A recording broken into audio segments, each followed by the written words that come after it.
So the two frameworks. Number one is iPhone and mainframe.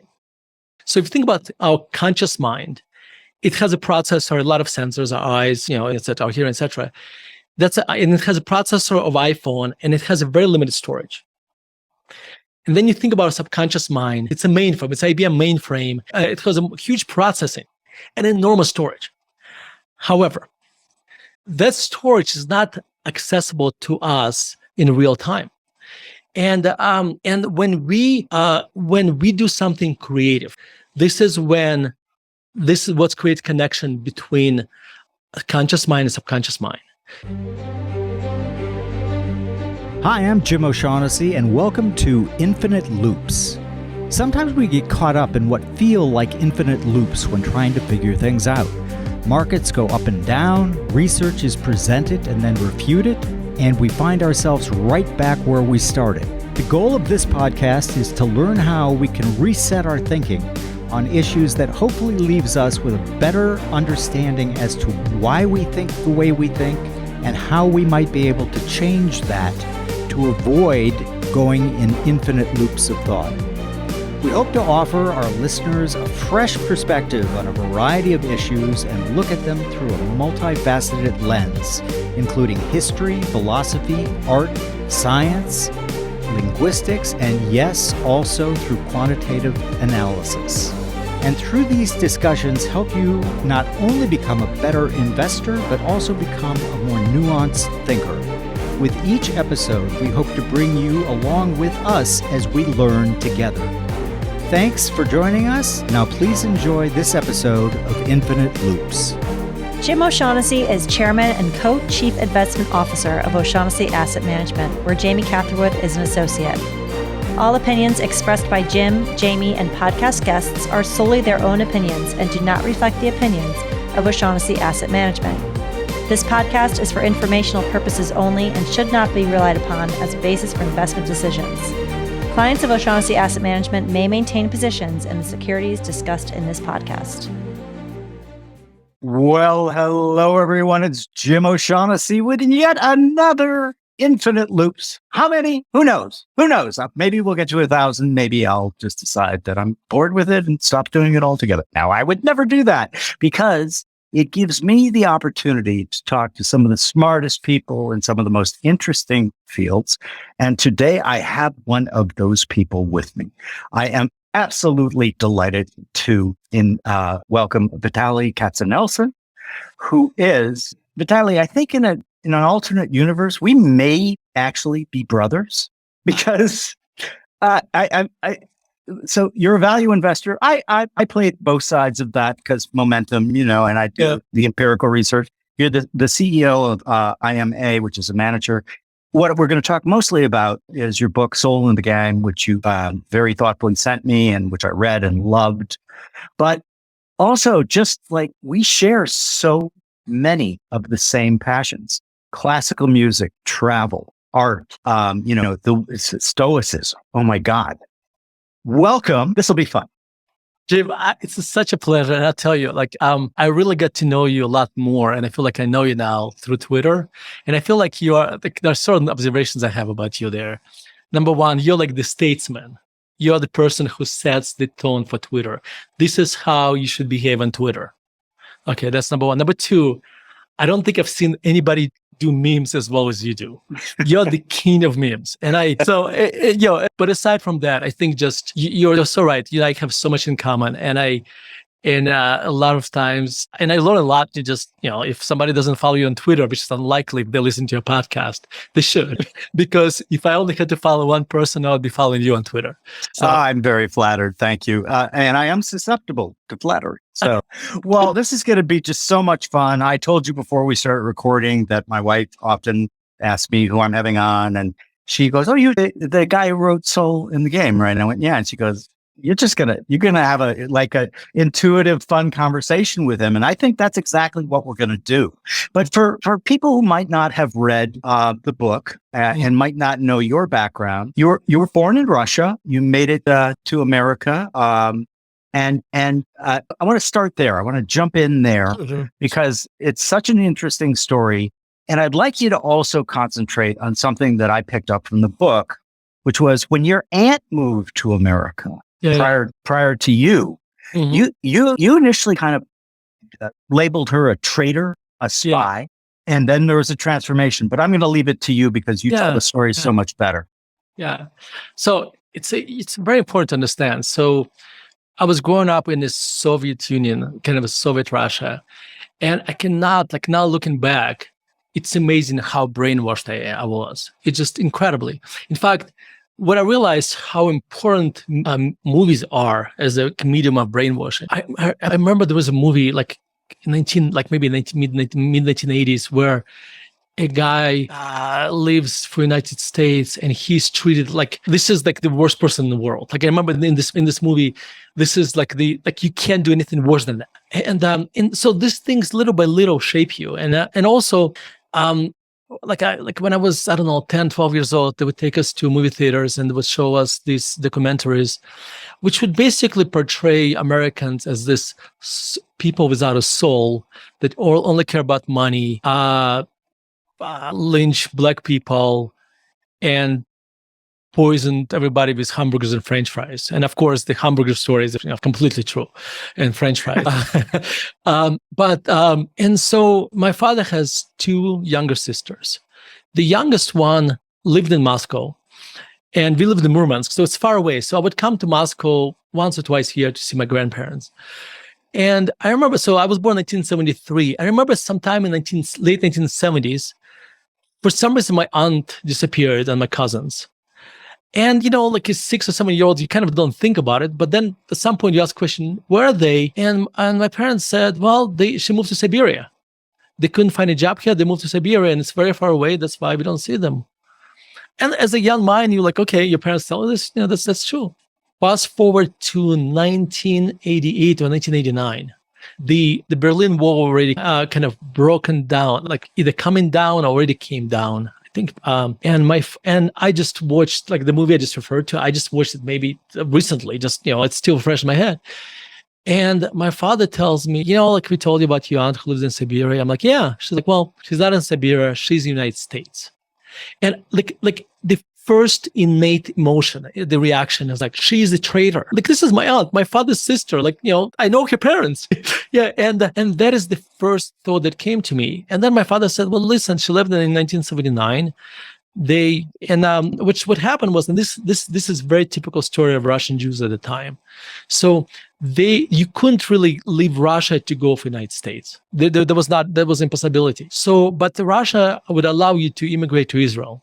So Russia, a lot of Russians, what they would do, they would get on the plane, and luckily there was no direct flight. Maybe there was, but I don't think there was a direct flight to Israel. But there were direct flights to a lot of European cities. So what they would do, they would fly to Vienna or Rome. This is where most immigrants went. And they would show up to American embassy and say, well, we were going to Israel, but really we want to come to the United States. And I think there was some American legislature that made that very, very simple. This ended up in Brooklyn. And like when you watch Moscow on the Hudson, that kind of was describing her life. And what was interesting about this, I just mentioned Moscow on the Hudson. I remember when I watched Moscow on the Hudson for the first time, and I want you to picture this. Imagine a huge apartment building, huge, like that has maybe, I don't know, hundreds, maybe thousands of apartments. And then in the basement, it has a very large space. And what people would do, this is like 1980s, like now late 80s, they would basically take a VCR and connect maybe several TVs to it. And they would play American movies dubbed into Russian. And this became our cinema. So if you wanted to watch new American movies, if you wanted to watch Rambo, if you wanted to watch whatever, Schwarzenegger and Stallone were huge then. Or if you wanted to watch Moscow on the Hudson, that's where you would watch it because they would not show it in the movie theater. And of course, every single voice there was, kind of the same person played all the parts. Didn't matter. And the quality was horrible and everything. But this kind of underground movie theaters changed our perception of what America was. Now, this is very interesting. What you don't realize, most American movies are kind of shot on the coasts, either New York or Hollywood. or Los Angeles, somewhere there. So like what was my perception of America? Skyscrapers or palm trees. And then, so this is like this is 1991. My aunt invites us. So at this point, I'm already embraced America, okay. And my family is coming to America, and our trip actually was like most immigrant story has this drama. Our story has the opposite version of this, because when we flew from Frankfurt to New York, I think Pan Am, there was a Pan Am flight, they oversold economy class. So we flew first class. I love it. To the United States. But anyway, we arrived to Denver, and I have this incredible shock. First of all, number one, we just came from Moscow, because, and in Moscow, it was incredibly cold. It's like insanely cold. We landed in Denver on December 3rd or 4th, whatever, and it's 70 something degrees. Everybody's wearing shorts, which is a shock, because, that's number one. Number two, I look around, and it's just and this is kind of average, like typical America, right? Very few skyscrapers, maybe in downtown, which we don't see at first. Just a lot of flat buildings. There's a lot of 3-4 story buildings, and that was a shock too. So anyway, so that's kind of my kind of coming to America story a little bit. I love this story for so many reasons, and one of the big reasons is the idea that you and I think a lot about, and that is this idea of social programming. Mm-hmm. And very few people being aware of how programmed they are. It doesn't have to be a totalitarian USSR. It's any culture, and some do it intentionally. And usually there's ways to figure out when that's going to be filter failure for them. Mm-hmm. And you mentioned it, like the underground movies were presenting a very different version of America. And so the idea that you can also reprogram your conditioning, I think, is something that we both would probably assign a truth to. Yeah. Oh my God. That's almost we're jumping 50 chapters into the book. Yeah. But I've been thinking so much about it lately. In fact, like in the volume 2 of the book, like the stuff I'm working right now, that's all I'm writing about. That's all I'm thinking about, because so we have let me give you a couple of frameworks, which actually I don't think they are in the book. And if they are, I don't remember if they are. So we have conscious, subconscious mind. Okay. And I'll give you a frame. And by the way, it's kind of interesting. I'm talking about conscious mind and subconscious mind as if I know what I'm talking about. And brain is one of the most complex organs we have. And we know a lot about it, but still very little. But one thing I realized, if you ask me where my liver is or where my kidney is, I may be able to kind of say somewhere behind the walls of my stomach. I kind of know what my mind does, more or less. So these frameworks are not perfect, but I think they can help to explain how mind works. And this is, let me come to this. So the 2 frameworks. Number 1 is iPhone and mainframe, or AWS, if you like. So if you think about our conscious mind, it has a processor, a lot of sensors, our eyes, our hearing, etc. And it has a processor of iPhone, and it has a very limited storage. And then you think about a subconscious mind. It's AWS. It's a mainframe. It's IBM mainframe. It has a huge processing and enormous storage. However, that storage is not accessible to us in real time. And when we do something creative, this is what creates connection between a conscious mind and subconscious mind. So when you're right. So, and you know this, you sit down to write something and you have a kind of a gist of an idea. And then when you finished it and you read what you wrote, it's almost like you read it for the first time. It's almost like you did not write it, because that came from this dance between conscious mind and subconscious mind. Okay. And also when we do something, and this is very important, when we do something many times, when we, the example would be when you drive a car. Your kids are a little bit older than mine, but I'm right now, yesterday, my 16-year-old daughter was driving a car with me for the second time. And I'll tell you, we're driving on the road, and if she wants to change the volume of the music, suddenly the car goes left or right. Right. Because what's happening, everything is happening in her conscious mind. And she's trying to think about where the wheels on, where the hands are on the wheel, all these different things that you and I take for granted, because what happened in the beginning, it was happening in the conscious mind. Then it became a routine, and conscious mind basically uploaded or downloaded, whatever you want to look at it, to subconscious mind. So now when you're driving to work, and at times you don't even know how you got to work, because you were daydreaming, and subconscious mind basically, was taking care of this. So this is very important, because there are so many implications there. But let me go to the second framework. The second framework, and this one is even more important to where we're going. It's a captain and like you have a cruise ship or whatever ship, and you have a captain and you have an engine room. Our conscious mind is a captain. Okay. Our conscious mind has judgment. The captain has a judgment. The engine room, all it does is it keeps the ship going. It doesn't know where it's going. It gets instructions from the captain. So why is this important? Because our subconscious mind, does not understand irony, does not understand sarcasm. So when I say, "Oh, I'm an idiot," you basically sending instructions to your subconscious mind. You're an idiot. And so we get to, through our conscious mind, through our conscious actions, I would argue, and this is very, very important, we get to reprogram our subconscious mind. And so whenever you have an innate response to something, usually that comes from your subconscious mind. Whenever you take a breath and kind of and tweak your response, that subconscious mind kicked in. And and the reason it's important, I have this story. I have two friends.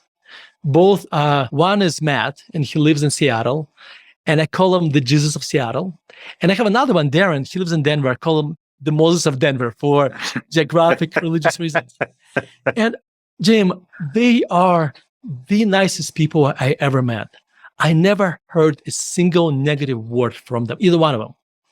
And they're my heroes when it comes to being kind. And when I say a negative word about, like, whenever I was talking to Darren, I'm asking him about this person he works with. Like, I know how I would have responded, but Darren phrased it like, you know what? He responded in a very neutral way. Why is this important? So I don't know how Matt and Darren got programmed, but this, in their innate subconscious programming, is automatically being kind. And what I would argue is that the words you use program you. Over time, you become what you say. Okay. So I have this goal in my life, and this is real. Like, I want to become kind, but I want to be innately kind. I want to be like them. And to do this, I need to constantly be kind all the time. And this means is that when I'm eating dinner at 8:00 in the evening and I get a call from a telemarketer, I am as kind to this person as if it was my father. Okay. And because if I do this enough, then it's going to take very little effort for me to be kind to everybody all the time. So the point, to get to your point, I think we have this incredible ability to program ourselves, to reprogram once we notice we are doing something that we don't want, something we don't like, we can reprogram that. It just takes a lot of time and effort. So anyway, that's. Yeah. So much to talk about there. We are very simpatico. Just listening to you, I was smiling, as you could see. So I did the piece called The Thinker and the Prover. Mm-hmm. I don't know if you've looked at that. I should send it to you, because when you look at it, you're going to go, "Oh my God!" Like, I haven't, but I would love to see it. Yeah. I'll send it to you. And it is very much a thread to teach people how to do what you just said. I have been obsessed with the so-called unconscious, subconscious mind since I was a teenager. Back in the 70s, there were a lot of programs that were mostly bullshit, to be honest. But based on some concepts like the one you just outlined that were very, very interesting to me. And so I'm huge on self-experimentation. So it's got to be like, I've got to do it myself first to see if there's any value there. And so there is a tremendous amount of value, what you've just said. And the problem, when you read My Thinker Prover, you're going to see that the thinker can imagine as you've said, the thinker can imagine that they're going to be kind and they'll get kindness in return. If they really believe that, their prover takes over. That would be the unconscious. Mm-hmm. And the prover's like, okay, you're kind. I'm going to prove to you that you are kind. And I'm going to, all of a sudden, you are going to, if you wanted to be like reductionist and materialistic about this, you could say, all you've done is engaged your reticular activating system. When you buy a car and you think it's unique, and then all of a sudden you see that same car everywhere. Yep. Yeah. It's because your perception filters, controlled mostly by the subconscious, right? My owner here has decided he likes that green Fiat. I'm going to show him all of the green Fiats because I want him to know what a good decision he's made. And so the prover can prove anything you want it to prove. And this is the part where so many people just say, oh, that's bullshit. I got to tell you, 40 years of experimenting with this stuff, I know N equals 1, but it works. And so I love your idea about, okay, I'm going to program myself to be kind. Can I give you one example? Just something happened to me. So I was working on this. I have a real data point, again, N01, just like yours, but this happened to me. So I work out twice a week, and I found that I have a willpower to give things up, like I quit smoking, but I have very little willpower to actually do things. By the way, me saying this, I should not be even saying what I'm saying because my subconscious can hear this, which I hate. But okay, but now, and for a long time, I was telling people, so I have a trainer. So twice a week, I work out with a trainer, and I've been doing it for 4 years. I have an appointment on my calendar, unbreakable, unless I'm traveling or something. It has to be a huge emergency. And I've been this worked for me. Now, I've been telling people for a long time how much I hate working out, but I'm working out because I have a trainer. Okay. And then I realized I'm basically programming myself to hate working out. Yep. And so I realized I need to change the language. So this happened 3 weeks ago, I think. I started to play with this. The trainer, we've been working out for so long, he became a good friend of mine. So I come to work out, I say how much I love working out, and I go over the top. And I'm it's just completely he gives me some weight. I'm like, this is all, I can do so much more. Long story short, that workout, I set all personal records that were 40% more than before. I didn't become stronger, but I think what happened, I just basically suppressed my strength. So I'd say, and I tell you now, whenever I talk about it, this is the problem. I got to be very careful when I say, because they can hear. But now I become very, very careful what I say. And now when I work out, I tell myself, I love working out. I'm looking forward to it. And you know what? I'm not sure how much of it I believe it yet, but at some point I will. And it's going to be I can't wait to come to the gym. Anyway, so that's my N01. So when I post the picture of our conversation, I usually post a picture of you and talk about what we talked about. In this case, though, we are so tuned into each other that the minute you start saying that to me, I also have a thread on how to make anything a habit. Because, and by the way, the answer is exactly what you're doing. And I tried it on myself, of course, because I, like you, hated working out, and reprogrammed myself in 15 days. And with me, though, I didn't even notice. My wife and I were away at an engagement, an early dinner, because it was with family and I have grandkids. But so I hadn't exercised that day.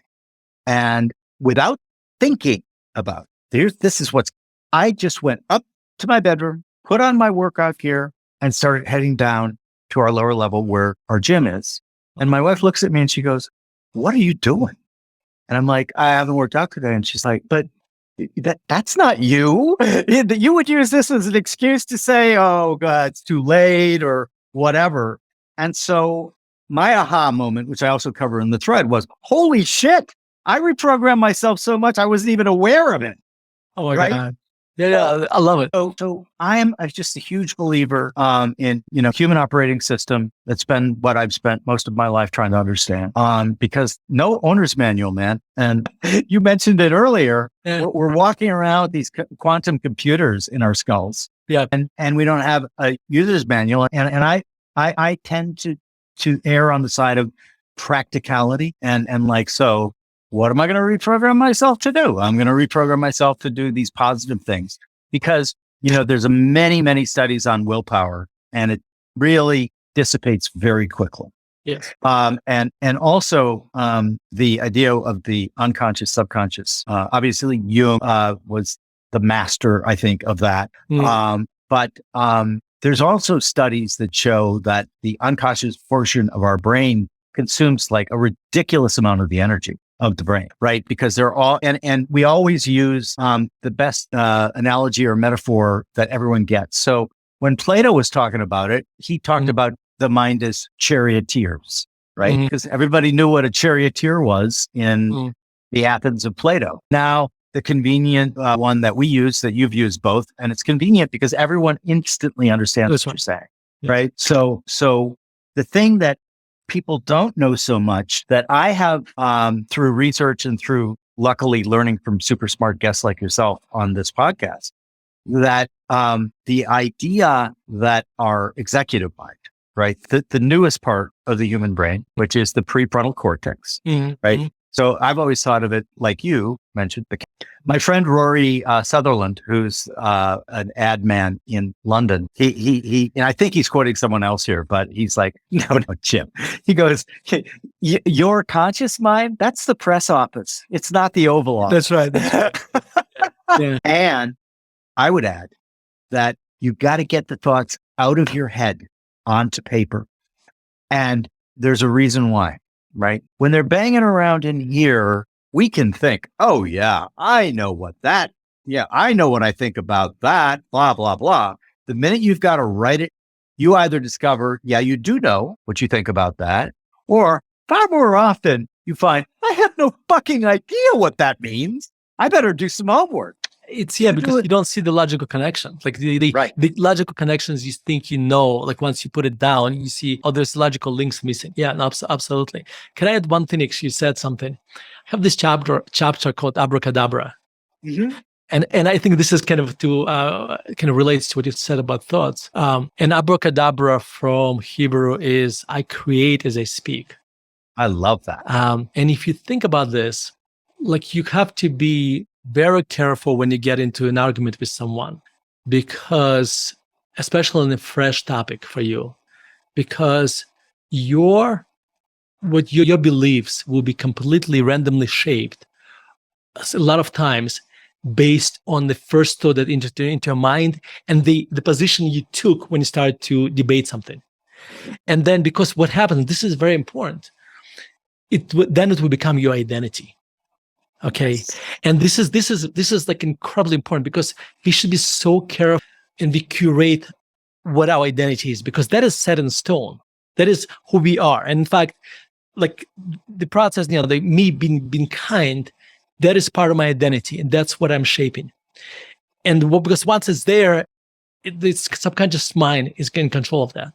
Now we have to be in the science, and in the chapter I talk about 4 modes communications, and which I think is probably to be honest, that's probably one of the chapters that had the biggest impact on me. Though I say this, and we'll talk about different chapters, I say the same thing, so who knows? But this is a chapter where, so basically, let me talk about this a little bit. So you have 4 modes of communications. There are 3 P's, and they're all externals. You have a politician. And politician is basically, think about you going on the first date, and you basically, it's not about just, when you think about politicians, they'll lie just for you to like them. Well, we do this all the time when we go for a job interview, because we want to be liked, we want people, so we tell people what they want to hear. Then you have a preacher, somebody who just, like when I think of preacher, I think, by the way, sometimes you want to think of these modes as being negative. And they are not, because we all spend some time in them. So preacher, I think about Steve Jobs and his reality distortion field, how successful that was. So I'm trying to add a kind of a positive connotation to that. Though you also know the negatives, what negatives are. And then you have a prosecutor, which is like when somebody in the courtroom trying to get somebody to change their mind. I would argue we probably spend maybe too much time in the prosecutor mode. But here's the problem. These modes, they have positive and negatives. But here's the thing, this one commonality they'll have. If you spend all your time in those modes, you're going to learn very little, because they are outward facing modes. You're just trying to change somebody's mind. or influence other people. And then you have a scientist mode. And this is the mode that you and I, and I'm sure you are already, but people like us should be spending 80% of our time in, unless we date a lot. Completely agree. Unless we date a lot, etc. And in this mode, anything that enters your mind is a hypothesis, which you kind of examine from different directions. And then through careful examination, you're like, okay, this is what I think.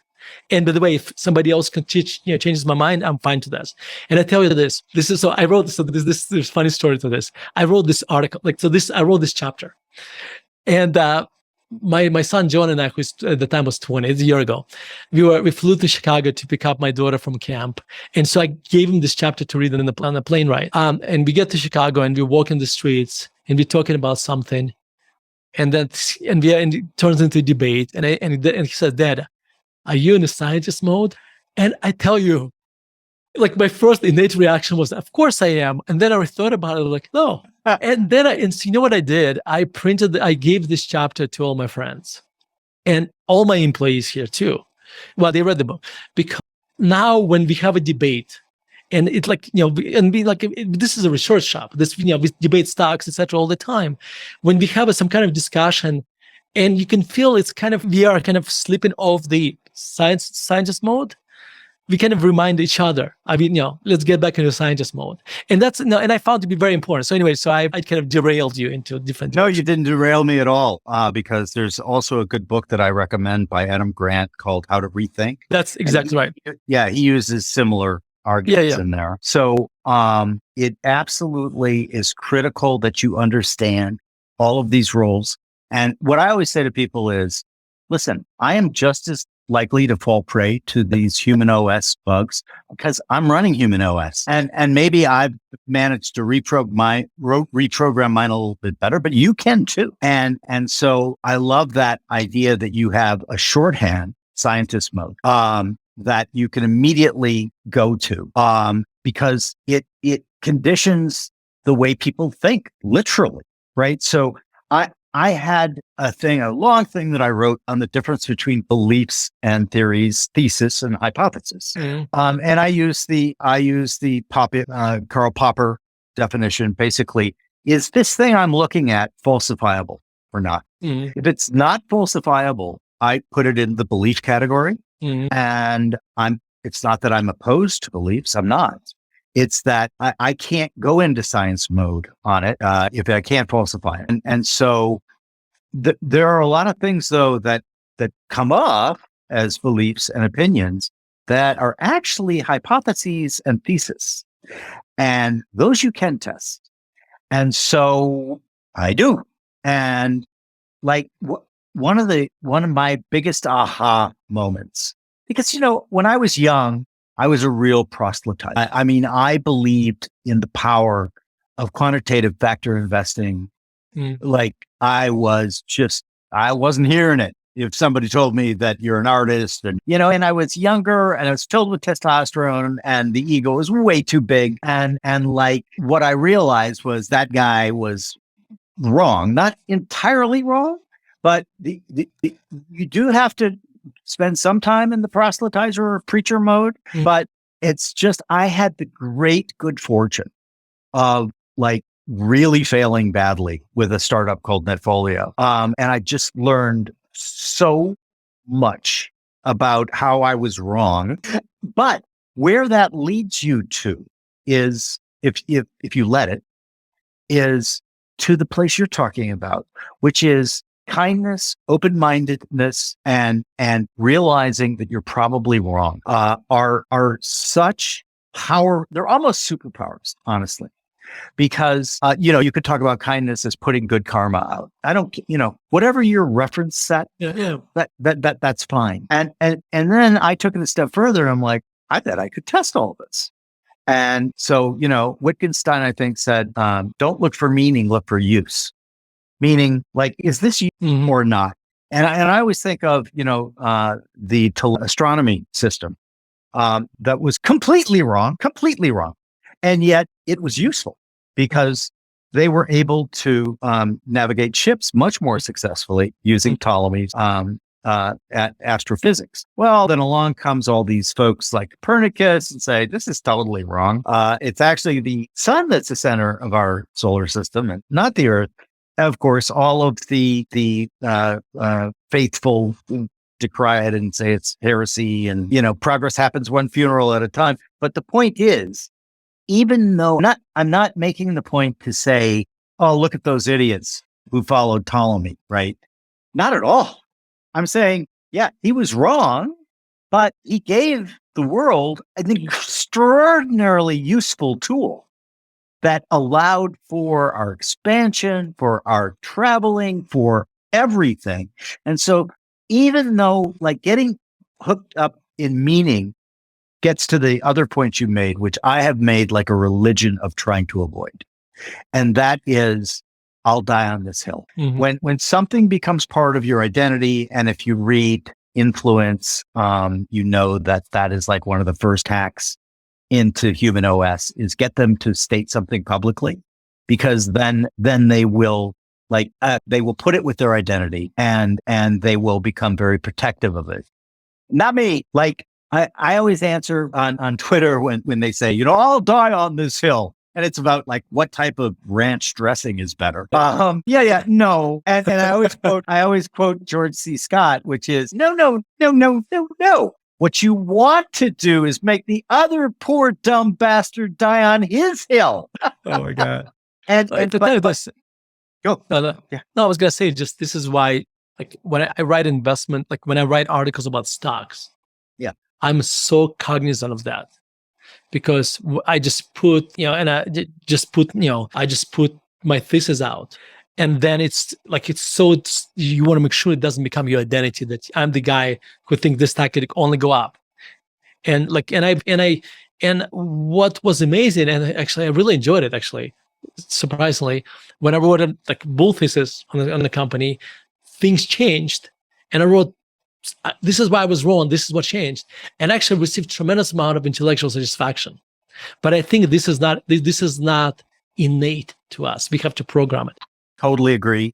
One of the things that I got in the habit of doing a long time ago was writing out, say I believe, let's just take free speech. I'm kind of a free speech absolutist. Mm-hmm. That doesn't mean that I don't understand that there are situations like yelling fire in a crowded movie theater. That ain't free speech.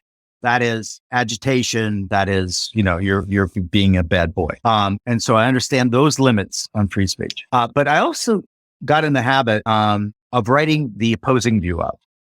And I did that because I know that a lot of things I believe are probably wrong. And so I at least should know what the other side of this is thinking. Sometimes there's not a unified other. In fact, I find that a lot. There's not a unified side on either thing. I would say though that my friend Chris Williamson says, if I can infer all of your political beliefs by you telling me one of them, you are an ideologue who, in my opinion, is brain dead. And so the importance of writing out the other side is you see all the holes in your own argument, mm-hmm. which don't readily make themselves apparent to you. But B, it doesn't happen often, but sometimes I've written out the other side. I'm like, they're right. But it creates a straw man. And I think the reason or a steel man, sorry, not a straw man. Mm-hmm. And I think you got that intellectual satisfaction because that's what you were doing. And the thing that I can't believe, but here we are. I am always willing to say, I don't know, right? Or Jim, what's your opinion on crypto? I don't have one. Because it's, and I have a little bit more of one now. I'm kind of developing one, but I am not well informed enough to speak on that topic. And so I have a lot of friends who are my generation and they're like, you really ought to be talking about the dangers of listen, okay, yeah, they exist. I articulated them in many thoughts and talks with people, but I don't know the flip side and the good use case side.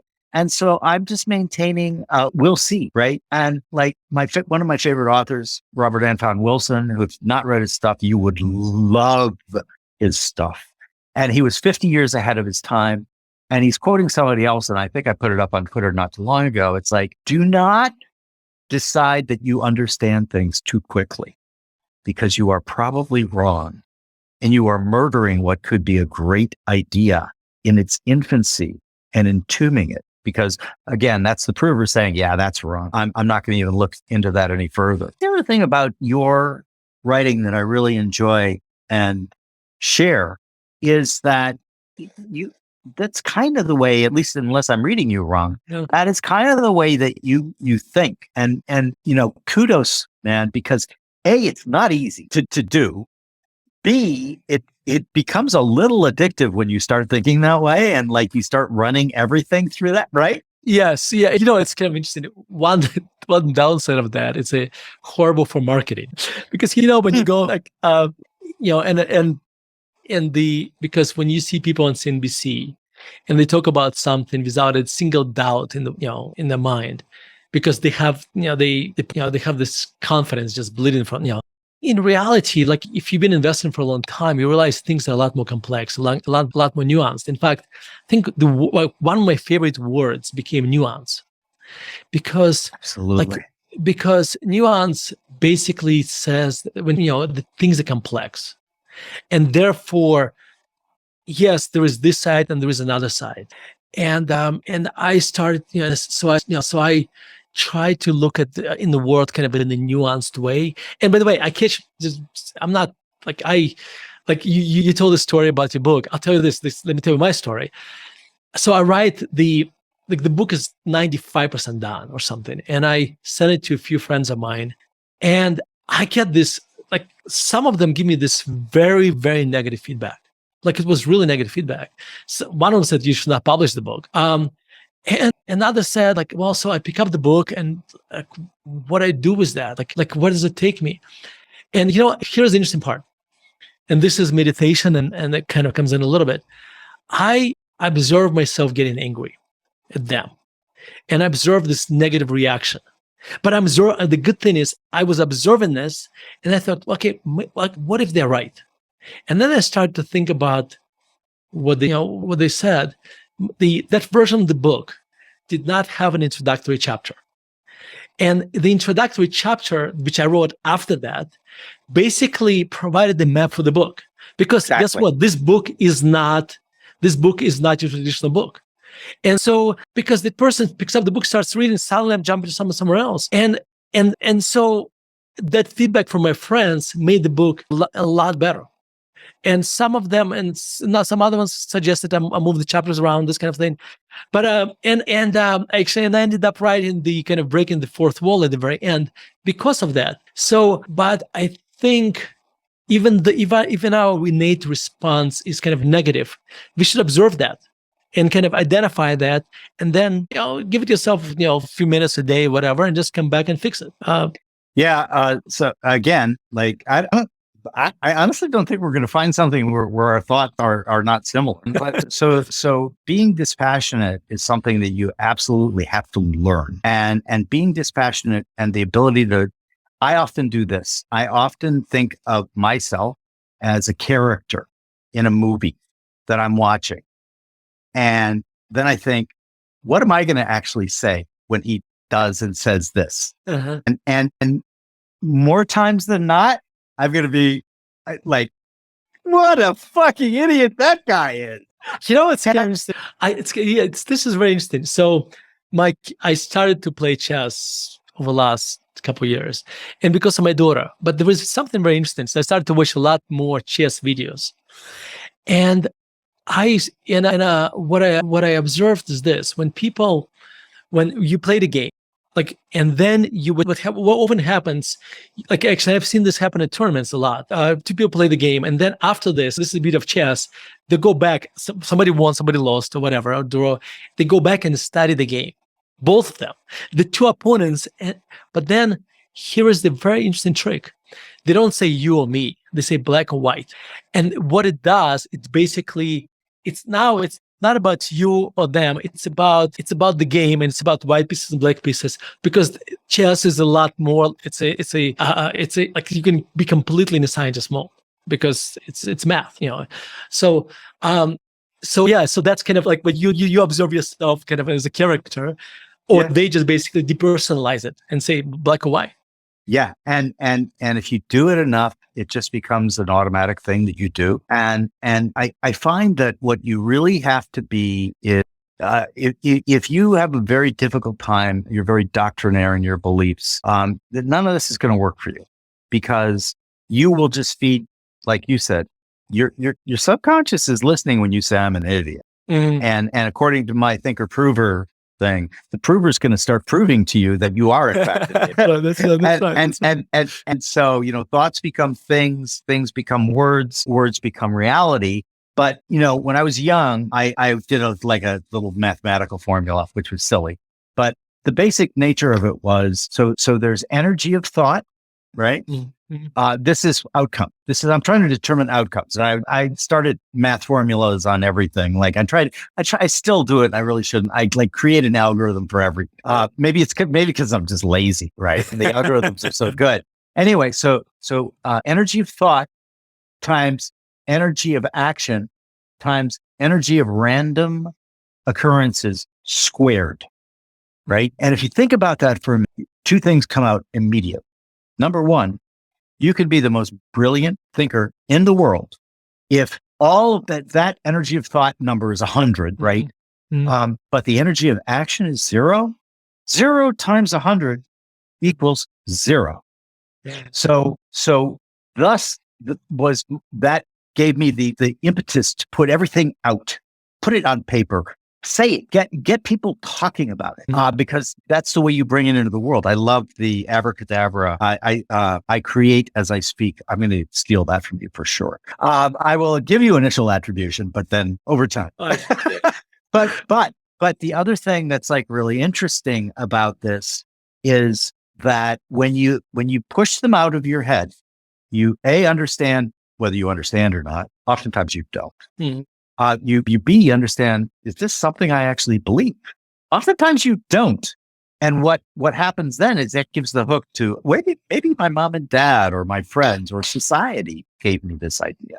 And so it's very, again, iterative, and it allows you to clarify your thoughts. And so I'm passionate about my belief that if you can't explain something in a simple, not simplistic, people often hear simplistic, simple, straightforward manner. And, my hero in this is Fine, the physicist, Richard P. Fine. I mean, this guy could do this better than anyone. Him and Claude Shannon are gods, and they would go on my Mount Olympus. But it also bleeds over into what you're talking about. You said, hang on, emotional reaction, anger, because we're human beings. If people say something that we've done is shit, we might take that personally. And I get it. But if you're going to be long in our game, you have to have a very thick skin. And because hero, goat, hero, goat, hero, goat. And so I'm absolutely fine with that. But I want to turn this into a question. Is that a rule? Because this is new. I like this. Is that a rule that has changed other areas of your life or your behavior? Standing back, saying, I would be angry, but I got to see why they've said, yeah. Tell me about that. Before I answer this, I just want to make one comment, because there's a lot of investment geeks listening to you. And I want to kind of make one elaboration what you just said before, and then so when we do research here and we build financial models, a lot of times we start with what I call a tablecloth model. It's because everything you can have, we throw into this model in a spreadsheet. But we don't buy the stock unless we fold this model into what we call a napkin model, something incredibly simple. Okay. Because at this point it means we identified what really matters. Yeah. See, okay. So so let me answer your question there. So that has a tremendous impact on me, because there's this framework, event, judgment, reaction. And what I try to do is to event happens. And you're going to say reframe, right? Yep. No, I think the ability to reframe is a superpower. continue. No, absolutely. And I try to reframe. And if it's a negative, I try to reframe into positive, because a lot of times what we think are negative are really not negative. They could be neutral or positive. Yep. And then therefore your reaction is going to be different. I remember you loved the Aikido, like my Aikido analogy. And that's because the beauty of that is that it consumes so little energy. Just reframing, all you have to do is look at things, look at it differently. And suddenly there's a story I tell in the book, which is not that exciting story, but we were driving through the park with my kids and my aunt. And I remember that. Yeah. And I'm like, we're driving my wife's minivan, and I want to stress, it was not my car, it was my wife's minivan. and I have a friend, David Roney, who I put on the podcast and I'm doing some stuff with now. He's this amazingly skilled, massive skill stack guy. And that's his current thing. The wife is saying, I think we need a minivan. And he's like, it's not going to be my minivan. That's right. No, but I'm stressing it for a different reason, because we ran out of gas and I was driving her car. So just, because, and so we ran out, so we're in the middle of this beautiful park. I have my kids and suddenly we're out of gas, stuck in the middle of nowhere. And I don't know why I reacted this way. And because my wife is we're out of gas, and she's and I'm like, well, listen, if we are in the middle of this beautiful park, what if we just if we did not run out of gas, but if we just stopped here and spent 30 minutes an hour, would we look at it as a problem? No. Also, and this is something I told her. I said, imagine we drove through the park and nothing happened. We would have absolutely nothing to talk about. This would be just another time we drove through the park. Now we have a story. And it's kind of interesting looking my, there is another part to it. I remember my son, Jonah, I think 18, 19 years old, he got a speeding ticket, his first speeding ticket. And we have a rule, if he gets a speeding ticket, he's paying for it himself. And I'm talking to him and he's visibly upset. But what I was shocked about, he was not upset about the money, because he had to pay $250, which was most of his money. He's like, Dad, I got pulled over, I got a ticket, and there is no story. It was so boring.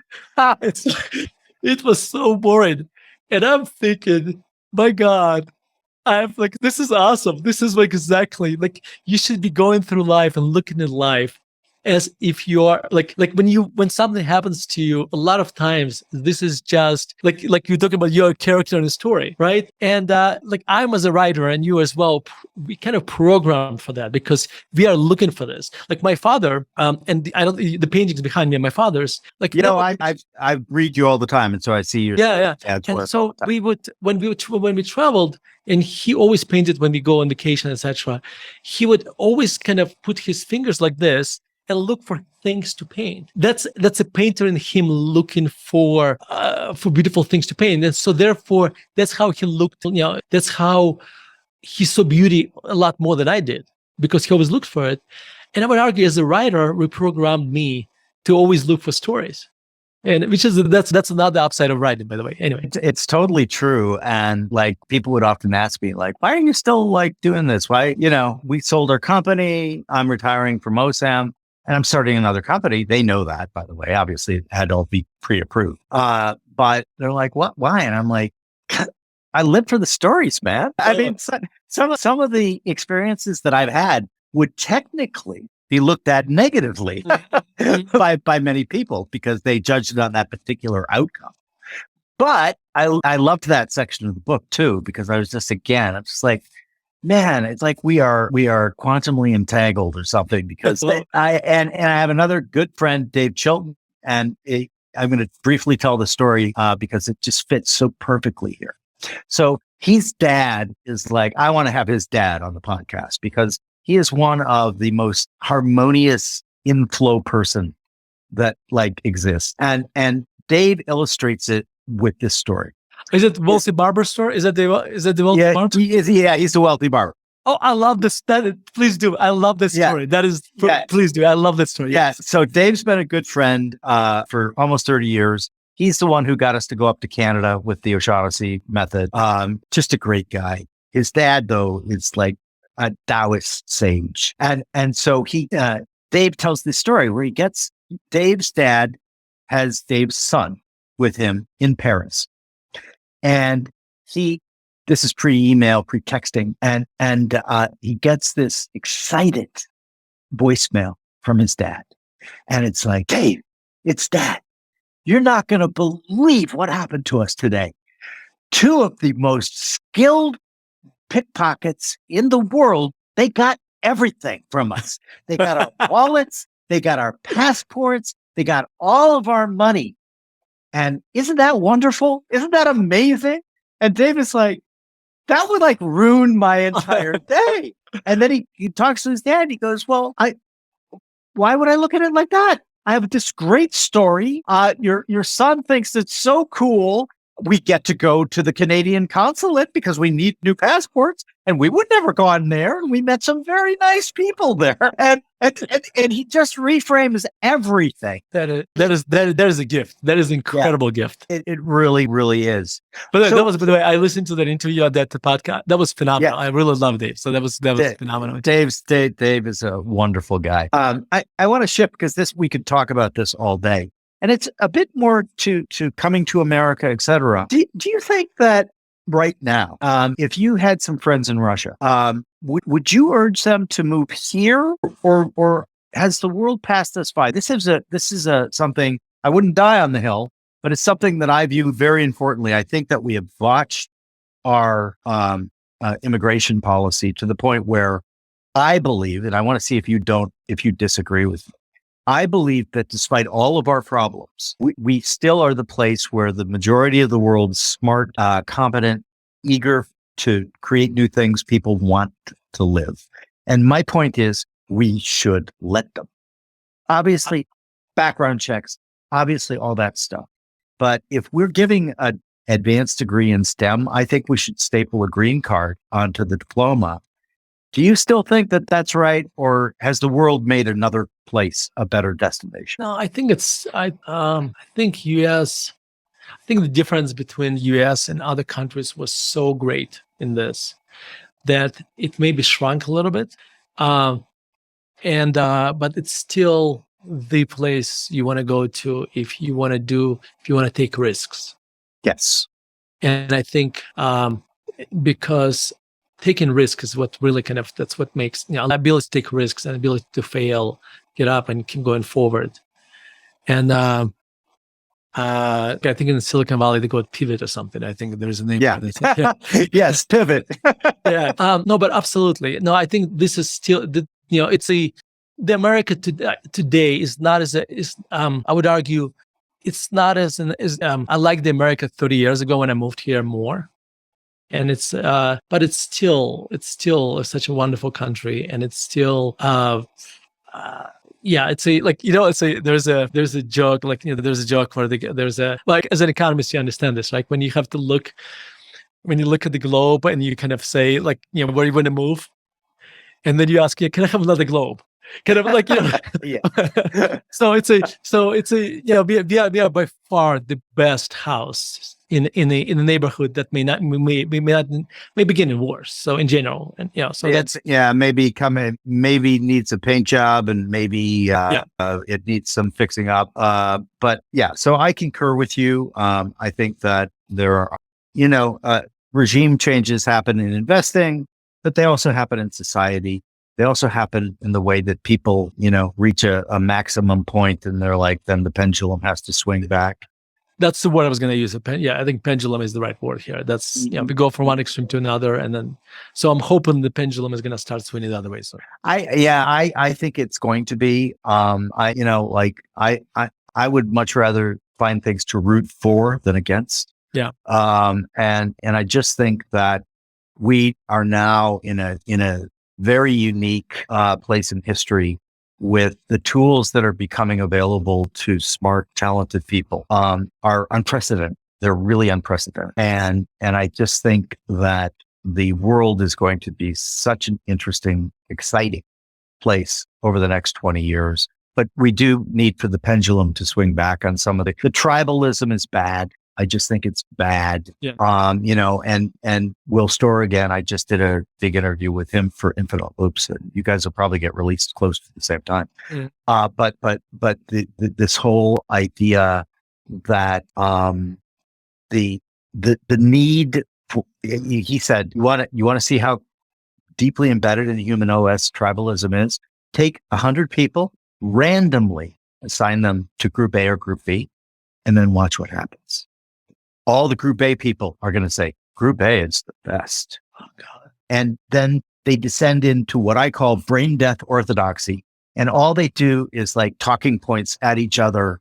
And it is a meaningless exercise. So I think if we can moderate the tribalism a little bit by starting organizations that become idea labs as opposed to propaganda labs, I think that there are enough people. I know enough people like you, like Will Storr, like my colleagues at Infinite Loops, who would love to be part of an idea lab. They would love to have serious discussions without disrespecting their conversant. So let me give you this example, and you observed it on Twitter. There's a Tesla and there's Tesla Q. And the Tesla Bulls, and Tesla Q are Tesla Bears.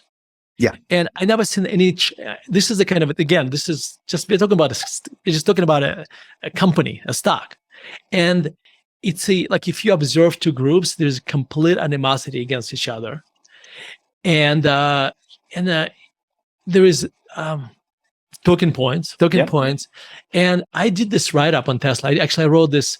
I wrote the 9-part series of articles and we turned it into like a kind of book on Amazon, where I did a Tesla analysis.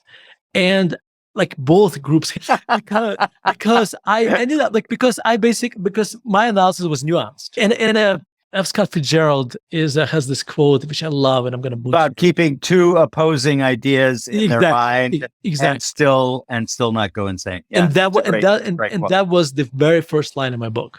And I said, when you analyze this, you have to keep two opposing ideas, because you can have Elon Musk who has changed the world for better, as much as Steve Jobs did. But at the same time, he will do things that are incredibly questionable, unethical, and maybe illegal when it comes to what he, a lot of his deals, some of his deals. Mm-hmm. So, and guess what?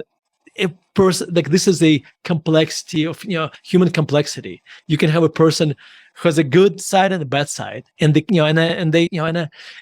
same thing. Like my conclusion was, I love the car. I absolutely love the Tesla. I have absolutely loved this car, and I had it for 3 years, and I still enjoy it every single day.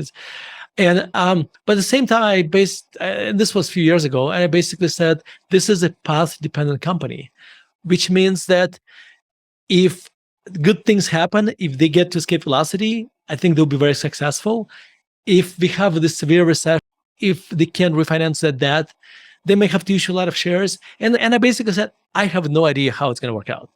And that was my conclusion. Both sides hated me because I was neither bull nor bear. So, but I think and I think in investing, this is extremely important. Kind of be able to look at things from a nuanced perspective. One person I really like in the politics is Ian Bremmer, and the reason I really like him, because he is able to look at the issue from different sides, and that is a very unique ability, and this is why I'm gonna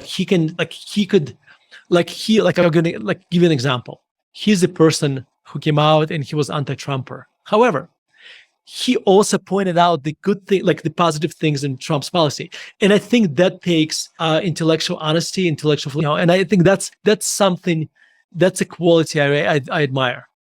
And he may be critical of Biden on some things, and and I say that's where the nuance leaves. That's anyway. Yeah. Totally agree. And I love because you could set it up that both sides hate you because you are a heretic. You are an apostate to them.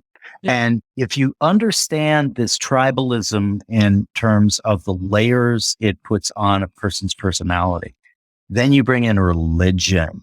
Then you bring in like all of these things where people have literally defined themselves as this person, this guy, right? Or woman. And overcoming that and reprogramming yourself to be much more dispassionate is far, the results from that vastly better. And the problem is that, like, the world is not black and white. As you say, the world is nuanced. The world is not 0, 100, 1, yes, no. What the world is mostly maybe. And what you have to be willing to understand is that, and yet still aggressively pursue like opportunities that you think are going to be great, even though you still have it in the maybe, right? And for us, like I watch because it's just amusing. I'm incredibly amused by Elon Musk. Listen, I don't care what you think about him. He is entertaining as hell. And like, okay, I once put a tweet up, which is everything starts as a marketing campaign. The ability to reframe is a superpower. And we're all in the entertainment business, whether we know it or not. Just because people love stories, right? Yeah. Think about like when the General Motors CEO writes a tweet, it goes through 20 departments. And there's 20 lawyers look through this, the whole thing. Elon Musk basically tweets from his bathroom. Right. And yeah, that's why he has 50 million followers on Twitter. So that's exactly unvarnished. Distinctive? Are you kidding me? This is a very distinctive guy. And like if you're looking for the attributes of who's the type of person who's going to succeed in this new environment, I think it's the antithesis of the old company man. And I think that you've got to be brave enough to like fuck up things in public, learn from them, hopefully, move on. But you have to also be distinctive. You have to have a particular, and that's hard because so many people like fashion themselves. I work with a lot of younger people, not just in finance, by the way, in a variety of industries. And like the first one that I have to try to get them to overcome is no, fuck your brand. Let's work on you. Let's work on you presenting yourself as an interesting person that other people, because people like, yeah, they love brands. Yes, I understand advertising. And yes, I drink Coke. If I do drink Coke or one of those sweet drinks, I will always pick a Coke because I've been programmed to. I get it. I understand. But it's sugar water, right? So if you can be yourself distinctively, I think that's like really great, which leads me to my question about another one of our shared loves, which is classical music. I've loved classical music since I was 5 years old. Which is highly unusual. Yeah. That only happened because my father loved not only classical, he loved big band, he loved swing, he loved jazz. And like, we didn't see eye to eye on much, but one of the things that this gift that he gave was he was a big believer that walking was the only good exercise. And so he got in the habit of walking half an hour a day, 4 times a day. Well, I grew up in Minnesota, which would be the United States, Siberia, right? So that's where I grew up in Murmansk. Yeah, exactly, right? Exactly. So cold as like Siberia. But so in the house I grew up in, we had a very long hallway. It was kind of a Frank Lloyd Wright style house. Mm-hmm. And so a very long hallway.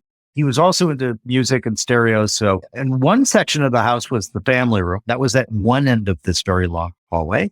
And the other section was the formal dining room where my dad would spend most of his time. But when he was walking during the winter, right, he walked from living room to family room. And it was a reasonable walk, right? Yeah. And so he would put music on. And I only know this because he told me this, but it fits. He said, one time I came in, you were about 5 years old. And you were sitting in the family room with your eyes closed. And you went, Jim. And you looked at me and you go, what are you doing? And he had Bach on, Johann Sebastian Bach. And he said, I looked at him and I said, Daddy, what is this beautiful, almost magical? Oh my God. And then so I just dove in.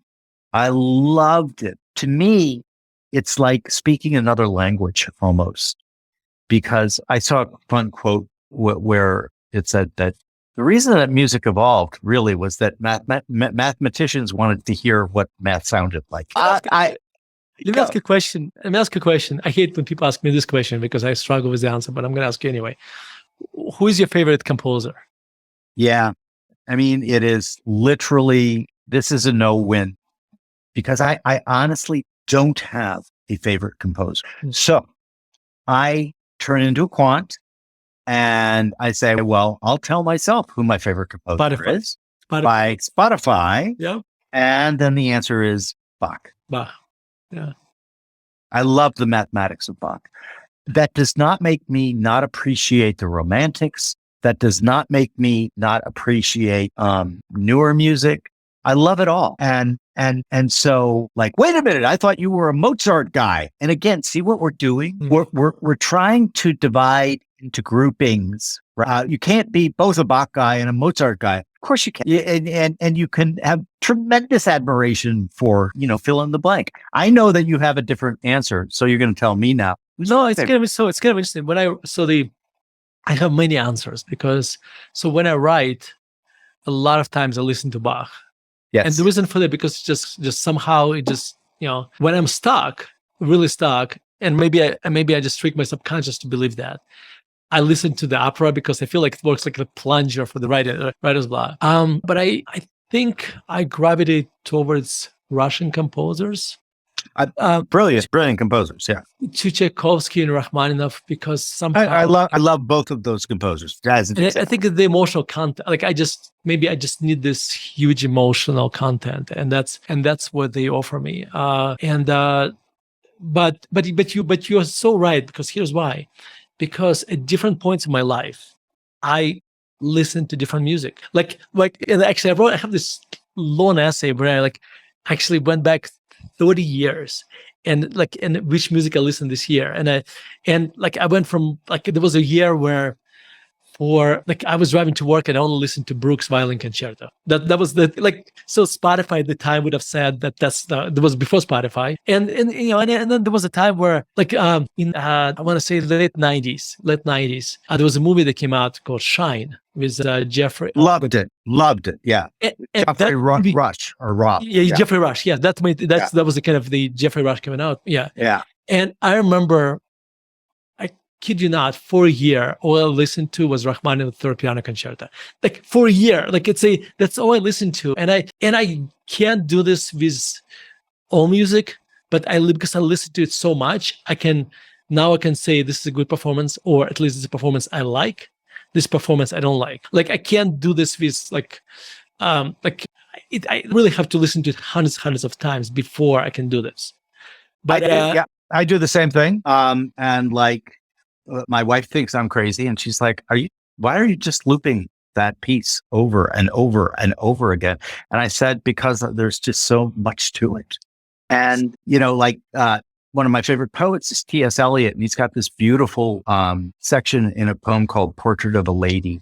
And they're talking about going to hear a pianist, the latest Pole, because Chopin was Polish. Mm-hmm. The latest Pole transmit Chopin's preludes through his fingertips. And then he goes on to say, so intimate, this Chopin, like two friends just in a room. And there is so much, your statement about the Russian composers. I love them. And you're right.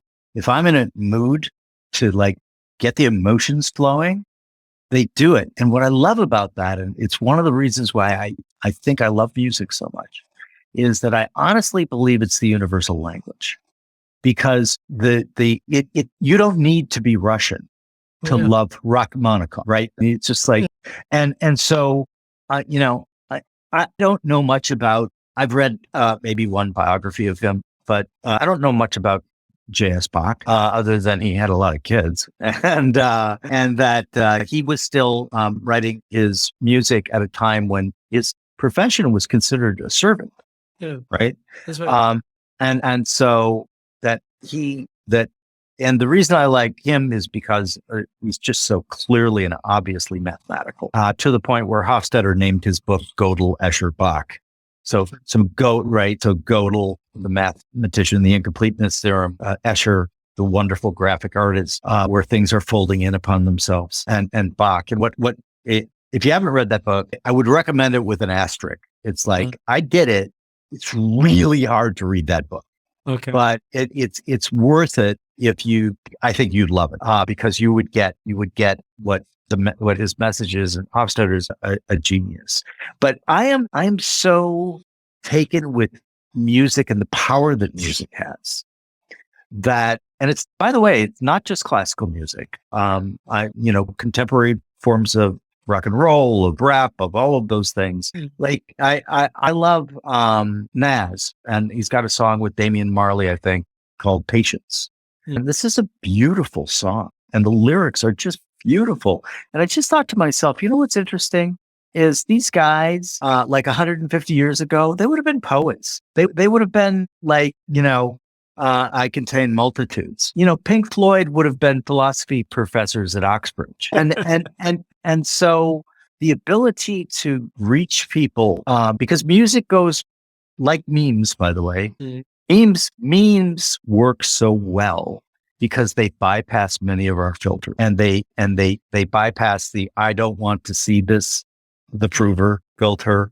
So does music. And so, like, do you find that your kids also have a love, or are they like, Dad, that's Dad's thing?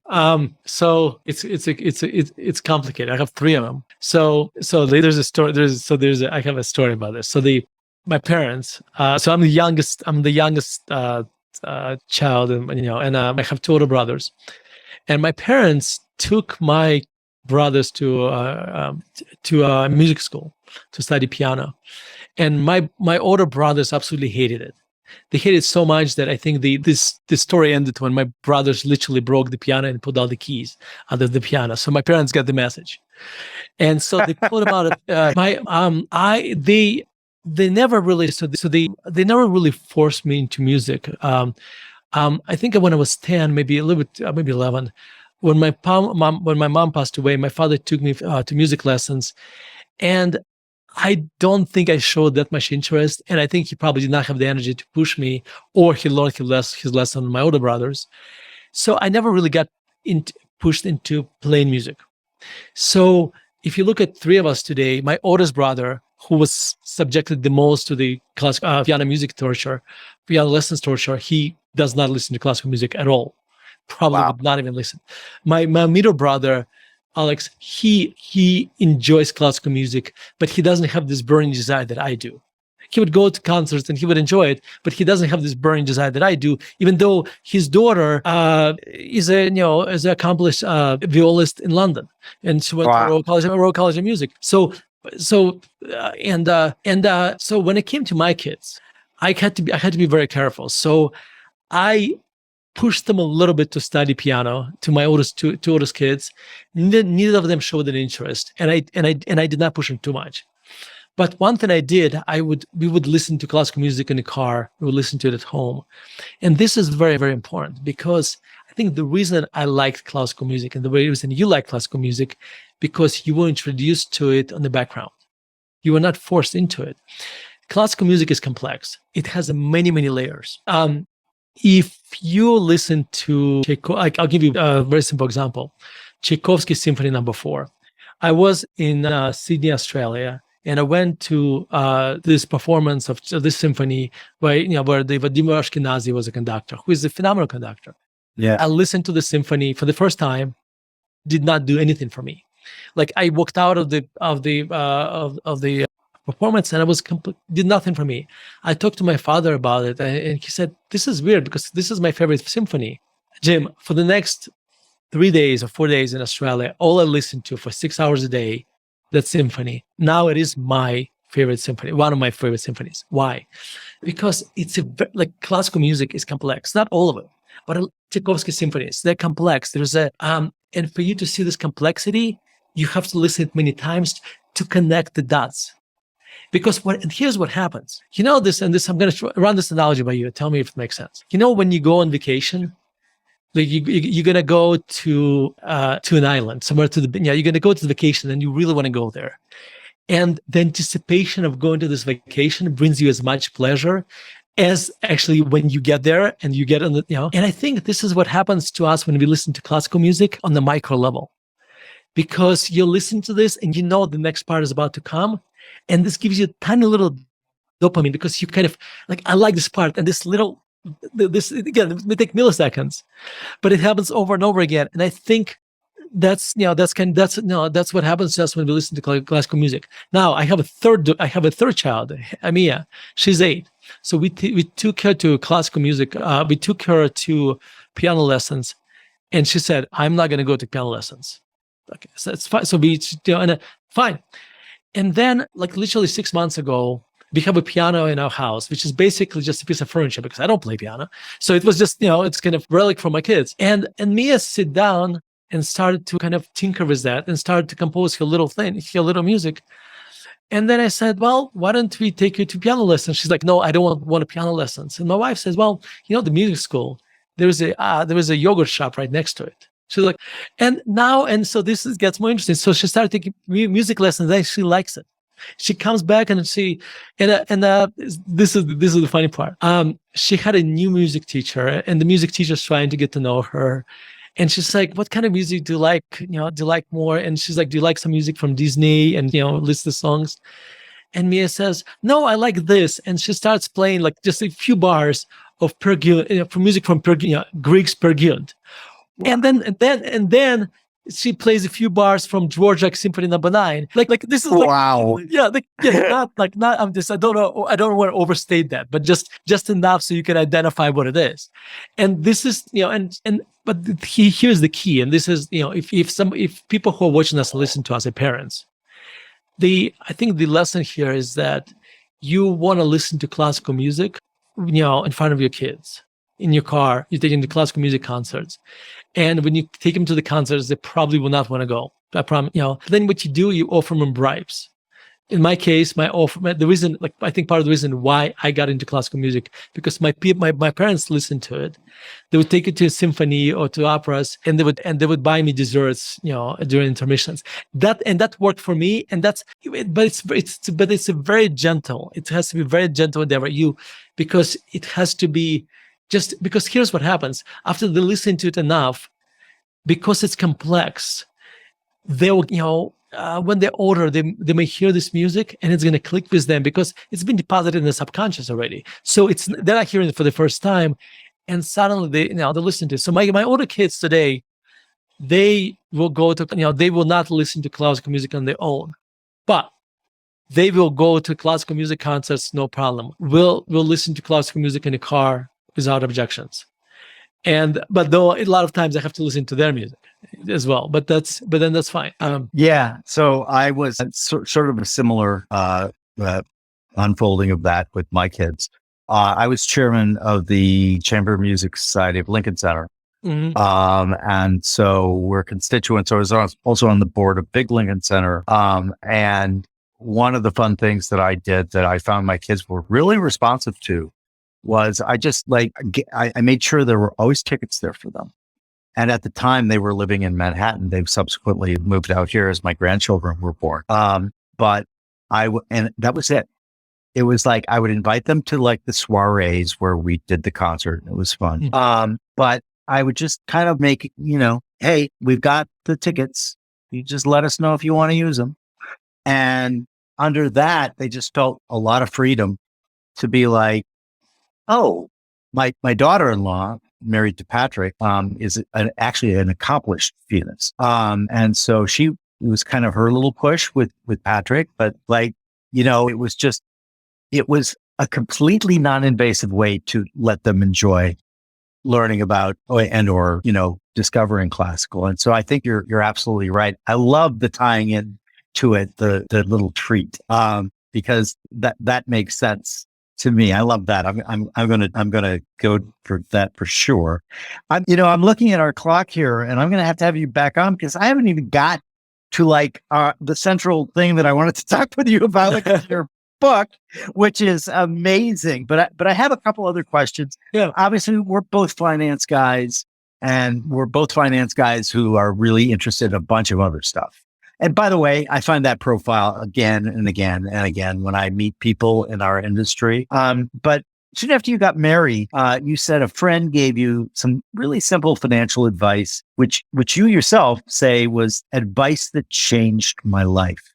So I'd love it if you told our listeners what that was. Yeah. So I was 28 years old. My friend Mark was 38. which if you think about it, like he was probably double my age, like because of the amount of wisdom he had, so he basically set us down and said, listen, for you guys to have a happy life, you don't want to be strained by finances.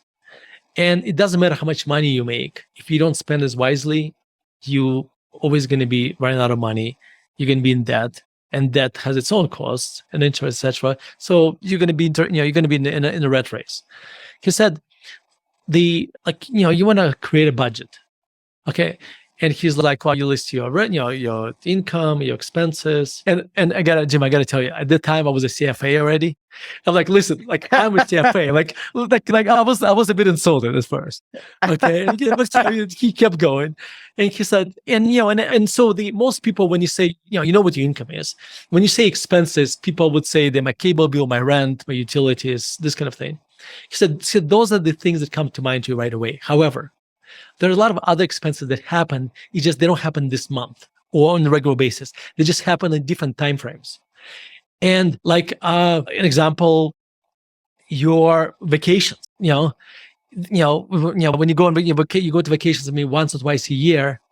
So they do, but they do happen. It's an expense. Every so many years you're going to buy a car. So that's expensive. And basically, there's a lot of expenses like that. You can add your retirement to that, kids' college education, all these different things. And he said, what's important to do is to create sinking accounts, to identify what these future costs are and bring them into present. And therefore, when you create a budget, there you have the income, you have obvious expenses, and then you have those sinking funds. And what's left is the money that this is the stuff you can actually spend when they stuff that is less important to you. But there was something else he said. And what budget does, it helps you to prioritize your expenses, your values. Let me explain what I mean. So a lot of times we do things in our life mindlessly. Like we go to Starbucks on the way to work because at some point in time we went to Starbucks on the way to work. And we buy coffee, and that's because that's what we've done. And we end up spending sometimes thousands of dollars. Now, if you receive a tremendous amount of joy from this, then that goes on a higher level of your expense. If this means absolutely nothing to you, it should go on a lower level. Yep. And maybe you find that your vacations are more important than that. So therefore, because no matter who you are, unless you are Bill Gates or whatever, no matter how much money you make, you could still run out of money if you don't spend money wisely. So by prioritizing your expenses, you start the money buys the most when it buys things you value. Okay. And I think that's really the key here. And so by you creating the budget, you mindfully, and this is the key, going through your budget and say, this matters to me. And therefore, this waterfall, if I run out of money, like after I paid for my vacation, my college, my kids' education, whatever, that I don't have money for Starbucks, well, it wasn't that important to me anyway. But again, I'm not in a, and I think this was very, very important to me. And then there was another layer to this. If you look at so money doesn't buy happiness, or does it? Well, maybe a little bit. Okay, so let me. So money can. There is a symmetrical relationship here. Below a certain level, lack of money can cause a lot of unhappiness. But after a certain level, the incremental dollar you make brings you a lot less happiness. Okay, big agree on this. However, what you find is that when you spend money on experiences, it actually buys you more happiness, because I was listening to a podcast, and the guy was telling a story how Arthur Brooks was telling a story how when he got married, him and his wife were broke, and on their first wedding anniversary, they were they had this fight. What they're gonna do, because he wanted to buy a couch and she wanted to go on the beach, and he said, they came to an agreement. They went to the beach. I could have called that one. Yeah. And he said the interesting part. This was like 30 years ago, and I don't know how many couches we had since. I don't remember the couch we bought after that, but that vacation, that trip to the beach, that actually I can still remember this. So what we make a mistake at times that we think the tangible things are tangible. Actually, experiences, our memory is actually a lot more tangible. So there are certain things I'll tell you the things where at this point in my life there are 4 things when I spend money on, I have a very loose budget. Okay, experiences, time, meaning I buy time. And this is like, I got to be so careful because I'm gonna sound like this wealthy hedge fund manager. I'm not even a hedge fund manager, but I'm gonna be the typical stereotype. Okay, yeah. We have a finite amount of time in a day, and I'm gonna do it in a way now that I'm not gonna sound like a hedge fund manager. Okay, I absolutely hate mowing the lawn. Like I hate doing this. So guess what? I buy the time because I buy this money time that somebody else comes in and mows my lawn. Okay, yep. So if you can, I have I run an investment firm, so. To schedule this interview probably took about 10 emails between your assistant and my assistant, right? Yeah. You could have spent this time doing something creative, high value time, or you and I could have been exchanging emails. And so that's why you and I have assistants who do scheduling. So you and I are buying time. And so to me, that's important. Another thing is health. When it comes to health, I only can live once. So when I go to, and then this point in my life, I can't afford this. When I go to the store and I buy tomatoes, I don't look at the price of tomatoes.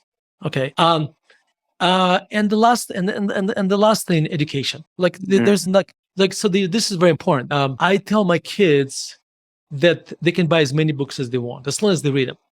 And that becomes part of that's why they read as my daughter reads as much as she does, because she knows as long as she keeps reading the books that she buys.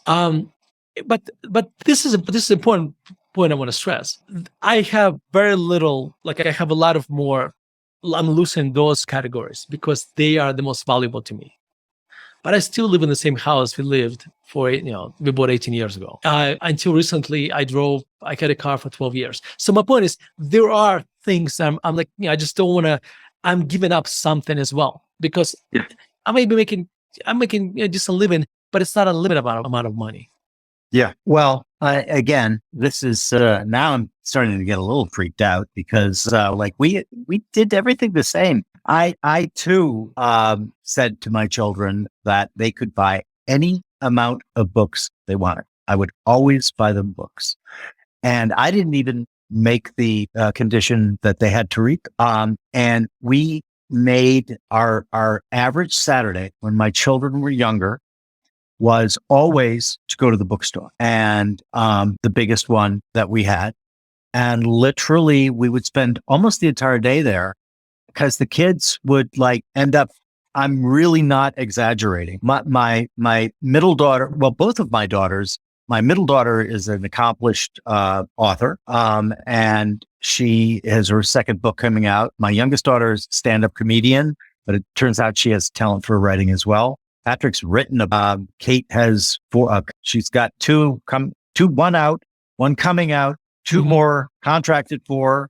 So that also feeds in, right, to experience over a thing, right? So the experience of all going to the bookstore every Saturday just got them habituated to reading.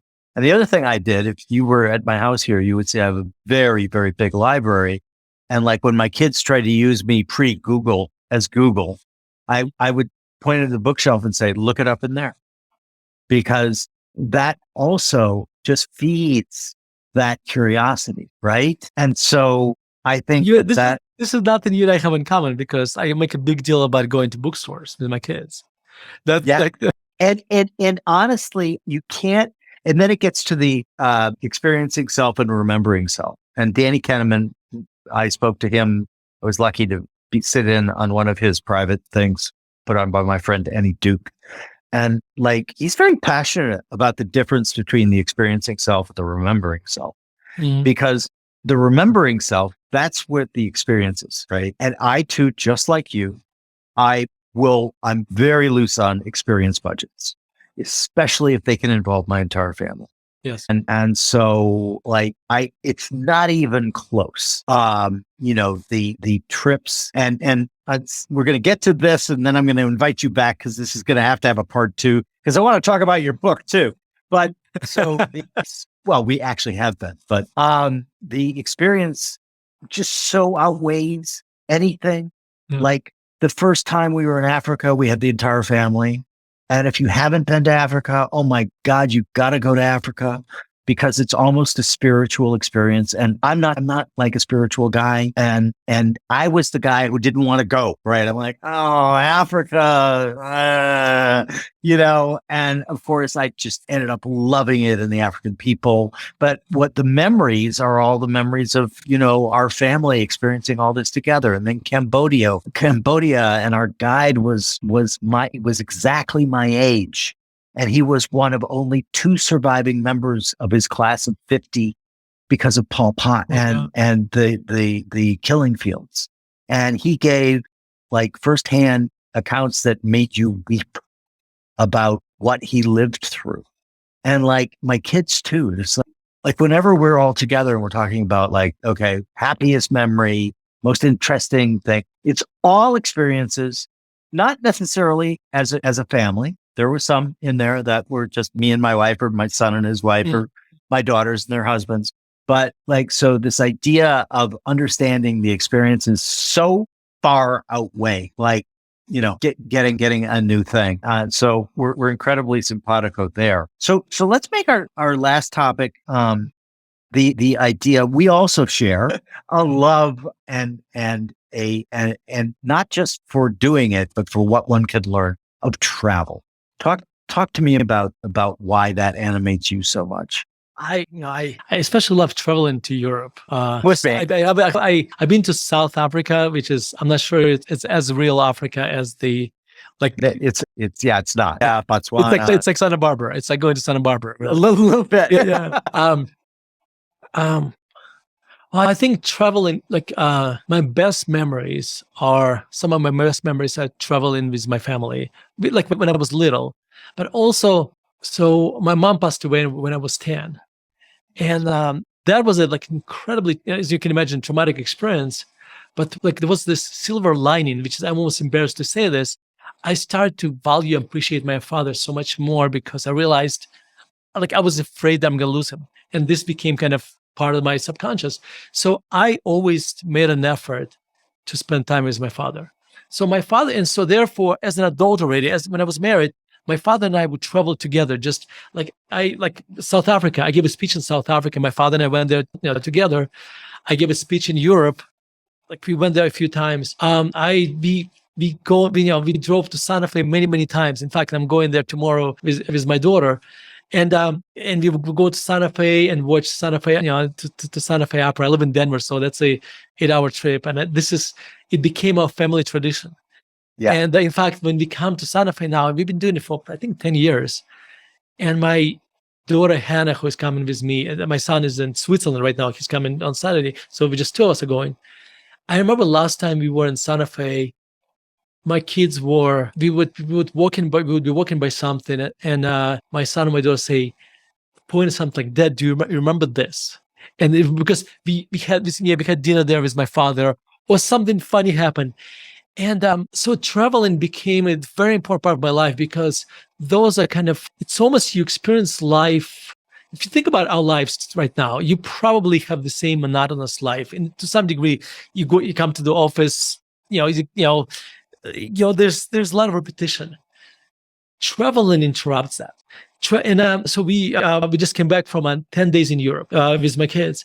And I tell you this, we visited 4 countries, 11 cities probably, 10 or 11 cities. And I tell you, these 10 days felt like I'm thinking about them as a year, because every day we did something different. And therefore, I didn't even think about it, but that's the way you're kind of slowing down life a little bit, because you added new textures to your life that were not there before. So this is why I never thought about, I'm going to try to verbalize my love traveling, but I think this is it's became a big part of my life. And one thing actually I realized, this is a deeper topic. When we and this is kind of part of American culture, I think, a lot more American culture than European culture, is that we think our life will begin when we retire. Like we're gonna start, and I would argue Europeans do a better job doing this. Like, yes, I agree. Like you go in Vienna, you go to a coffee shop and you see somebody sitting there for 2 hours drinking this little tiny espresso and reading newspaper. And I feel like they learn how to slow down life. And the same thing comes with travel, because what happens to us is that, well, we're going to travel when we retire. We kind of get this attitude. And I find that, well, when I retire, I may still be traveling, but that doesn't mean that from 20 to 60 or whatever I'm going to retire. I'm never going to retire anyway, so it doesn't matter. You will never retire.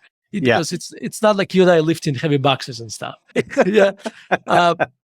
But what I found about this is that I have to make an intentional effort to travel, because the daily life gets in the way, and therefore I have to stop and schedule traveling. And because if I go on autopilot, and I'm a workaholic, like you probably, so I'll just keep working. I'll keep plowing. And therefore, kind of forcing myself to travel again. It's just stopping I don't want to say forcing, meaning like that. It's oh my God, I'm going to travel. I don't want to do this. No, that quite the opposite.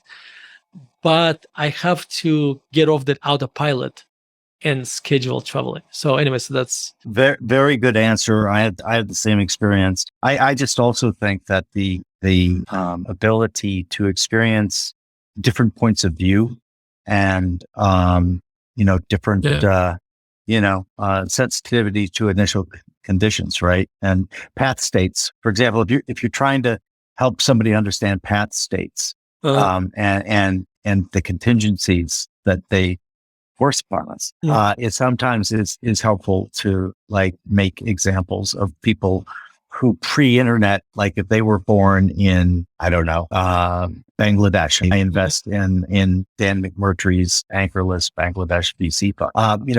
Prior to that, they just didn't have, unless they immigrated to the US or somewhere in Europe, they just didn't have the opportunity that they now have. But it's very helpful to, understand that there are different constraints on different mental models. There are different reality tunnels. And the more that you travel, the more you experience them firsthand. For example, if you get a chance, if you've never been, to go to Bhutan, I highly, highly recommend it. I totally agree with your point about we Americans being workaholics. And you want a people that have nailed lifestyle. The Italians, man, it's hard to take the crown off their head, because we go to Italy, well, absent that we didn't go during the pandemic. But prior to that, we went to Italy at least once a year, often twice a year. But not just Italy. So we wanted to go broadly and learn things. So I have one more answer. Actually, I just realized. It allows you to expand your myopic circles. And this is what you're talking about. So think about this is let me run this by you. I don't have a single friend who smokes. Not a single, you probably don't have either. Nope. Now, so it's very easy for us to assume that nobody smokes, right? But interesting part, once you identify somebody who smokes, I'm sure those people know, most of them smoke. Of course, because we kind of and that applies to everything. You can make the same argument about vaccinations. So we kind of live in this kind of little tiny bubble, because we surround ourselves by people we are, we want to socialize with people who are like us. Okay, and this I'm really just expanding on the point you made, but by going outside of our myopic circle, and that creates myopia, because we think we see the world through only our environment. by traveling, it allows you to see the world through, you expand your circles and see the world from other people's eyes. And just, you said that, but I'm just kind of giving it from there. Yeah, no, I love that. And I often refer to it as opening your aperture. Yeah. If you're a photographer, the aperture lets in. Yeah. So the more open your aperture can be and the less judgmental you are. I often find that people think they're thinking, but they're just judging. and I'm a fan of thinking. Well, so when I put this up on Twitter, as I always do, saying we did it, I'm going to just say part 1 because we haven't. I don't think we touched on any kind of investment things, and you're a bit of an expert there. So I think that we could. Let's do it. I'm happy. I would be delighted to do part 2. So you get 2 bites at this apple, because you're going to come on again. But the question, as you probably know because you listen, that I always ask everyone at the end is, we're going to make you the emperor of the world. You can't incarcerate anyone. You can't send anyone to a re-education camp. You can't kill anyone. But what you can do is you have a magic microphone. And you can speak 2 things into it that will incept the entire population of the world. They're going to wake up the next day thinking that these 2 things are their ideas. They're not going to know that you implanted these ideas in them. And they're going to actually pursue these 2 things in the way they behave, in the way they act, in the way they treat people. What 2 things are you going to accept as the magical emperor of the world? So the first one is easy. Be kind. And this is just because this is something I realized the world needs more kindness. Just let me put it this way. The first one is easy. The second one, God, I would go back to, if I go back to my 18-year-old self, 19-year-old self, I'll tell myself, read Dale Carnegie's book, How to Win Friends, and learn that you don't have to win every argument. Okay, that's a very specific message to myself. Then, but I think I feel like I'm trying to get people to listen to classical music. I don't know. It became like it's almost became this huge passion of mine. In fact, I have this website called myfavoriteclassical.com. where I just put up my articles in classical music. I know, I've been there. Yeah. And I have this article on the front page, which is basically a playlist I created, which I called the gateway drug to classical music. I carefully created this list that if you never heard of classical music before, you can listen to it, and I promise you're gonna love it, because it's not going to have Tchaikovsky Symphony No. 4, because that should be in the second list after you already became a fan. Yep. Okay, that's too difficult. And I guess I would want people to listen to classical music. That's I love them. I love both of them. And you also get the treat of, when we do the second half of this, we'll talk more about like investments and other things like we're interested in. But what's fun is about this is, as I was saying to my wife beforehand, I said, I really don't have to prepare. I just know we're going to have a fantastic conversation, and it's going to go where it's going to go. And it's phenomenal. So I'm delighted that it went to our shared passions. Well, this has been fantastic. Thanks so much. We will make sure that all of those links that I'm going to help you push your gateway drug. So that'll be up on absolutely. So this has been great. Jim, thank you so much. I really appreciate it. That was a lot of fun.